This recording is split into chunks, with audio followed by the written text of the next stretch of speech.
Здравствуйте, в студии Николай Борисов и обзор чрезвычайных происшествий.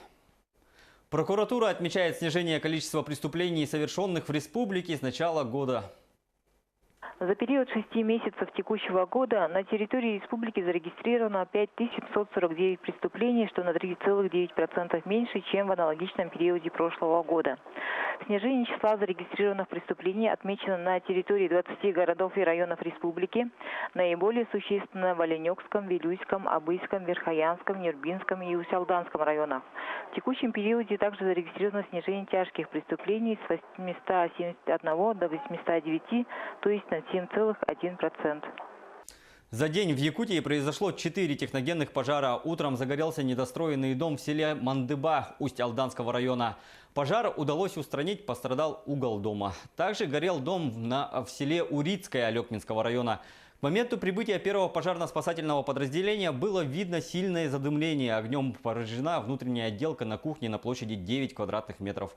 В 9:30 загорелся двухэтажный многоквартирный жилой дом на улице Строителей в Ленске. В результате пожара повреждено чердачное помещение на площади 8 квадратных метров. Причина предположительно короткое замыкание электропроводки. Еще один дом загорелся в поселке Хандыга Тампонского района. К моменту прибытия первого пожарно-спасательного подразделения через 3 минуты из окна шел дым. В результате пожара поврежден диван и напольное покрытие. Общая площадь составила 4 квадратных метра. Причина – неосторожное обращение с огнем. Виновник – хозяин. Пострадавших в огне нет. По факту гибели работника шахты в Удачном Мирнинского района Следственный комитет возбудил уголовное дело. Напомню, что в результате несанкционированного взрыва на руднике погиб сотрудник. На момент происшествия в шахте находилось 174 человека. Сообщает, что на работу самого рудника взрыв не повлиял, остановок не было. Газовая обстановка также в норме, вентиляционный режим стабильный. Возбуждено уголовное дело по признакам состава преступления, предусмотренного частью 2 статьи 217 Уголовного кодекса Российской Федерации. Нарушение правил безопасности на взрывоопасных объектах, повлекшее по неосторожности смерть человека по факту гибели работника Айхала Удачнинского специализированного шахтостроительного управления. Осуществлял работы по закладке взрывчатого вещества и детонаторов в подземном руднике. Во время производства работ произошла детонация заряда взрывчатого вещества, в результате чего взрывник скончался, получив травмы, несовместимые с жизнью. По уточненным данным, происшествие произошло на горизонте минус 657 метров. Возраст погибшего сотрудника 42 года. В социальные сети попало видео ДТП на перекрестке улиц Октябрьская и переулка Шахтерский в Алдане. Легковой автомобиль протаранил зад автобуса. Подробности выясняются.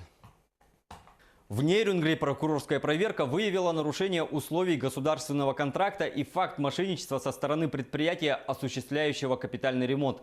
В 2 многоквартирных домах ущерб составил свыше 15 миллионов рублей. Подробности у наших корреспондентов.